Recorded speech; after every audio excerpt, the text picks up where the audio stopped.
Hello everybody, welcome to the Gyrocopter Flying Club. In this film, I'd like to give a news roundup of some recent events. Some things I'll cover in more detail later in the week.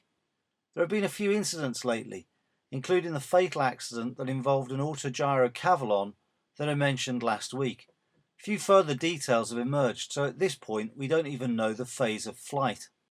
There has also been accidents to an autogyro Calidus in France, which crashed into a field not long after takeoff, but not during the takeoff phase, on the 2nd of June, and an accident involving a Magni M16 on the 29th of May that is reported to have rolled over during an attempted go-around.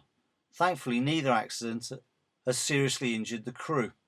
The Calidus and Cavalon accidents did make me think about the use of MOGAS.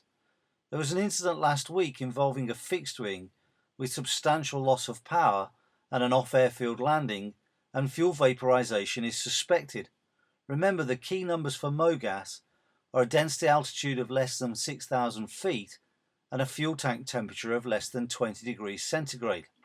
With enclosed gyroplanes, the less than 20 degrees centigrade, or 68 Fahrenheit if you prefer, can be a challenge, especially if you leave your aircraft parked on the apron in the midday sunshine and or during flight at the same time.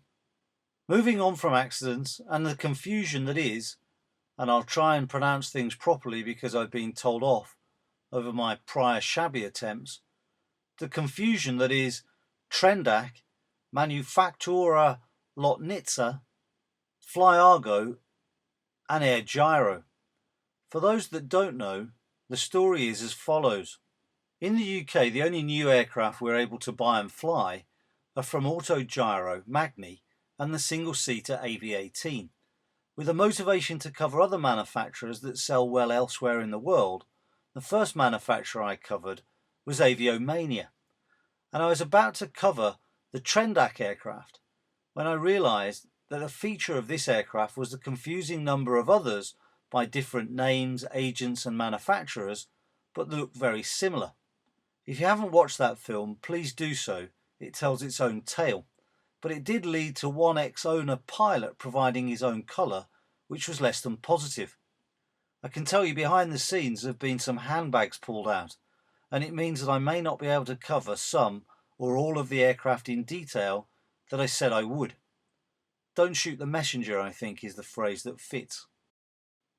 Finally, some exciting news that I don't believe many are aware of, and indeed I can't reveal the source or go into much detail, but I hope to be able to do so in coming months.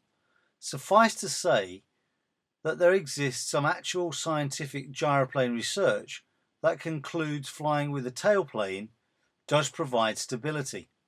You may remember in my film on the Glasgow University report into gyroplane dynamics that the use of a tailplane was something their data didn't support and it muddied the waters. Long-term tailplane advocate Jukka Tervamäki did query the Glasgow University findings at the time and concluded that it was wrong. This new report, I believe, supports Tervamäki's view and has had access to more of the original data and modelling.